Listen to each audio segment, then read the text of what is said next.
Қазанда яңартып құрылған Владимир Усков суднысын суға түшірділер. Ол Идел акваториясын Идел буы федераль округындағы 7 түбәк территориясында тикшіруге жіберілі.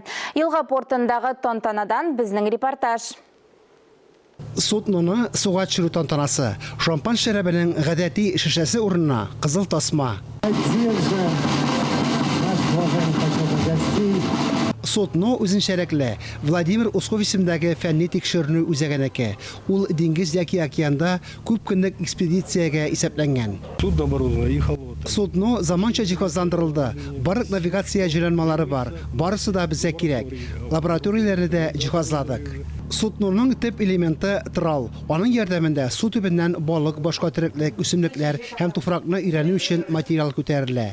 Элек җәмгыять Азов диңгезендә бу юнәлештә шөгыльләнгән иде.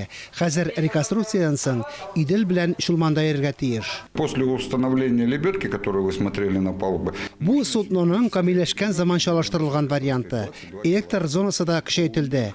2 дизель генераторы урнаштырылды. Үзебездә җитештерелгән башка яңа детальләр дә куелды. Ул судагы объектларны тикшерүдә яңа мөмкинлекләр ача. Бу судно Татарстанда калдырыла. Аны балыкчылык буенча федераль агентлык республикадагы филиалы карамагына тапшырды. Нам очень важно вводить научные наши суда.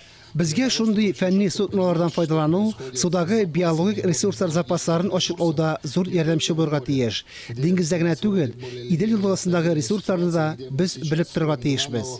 Фәнни тикшерү судносының беренче экспедициясе июльнең 2нче ярсына планлаштырылган. Владимир Усков судносы командасы галимнәр белән бергә Идел буйлап фәнни тикшерү сәяхәтенә кузгала. Фәнис Мөхәммәтов, Булат Шакиев, Дамир Мөхәммәтханов, Татарстан яңалыклары.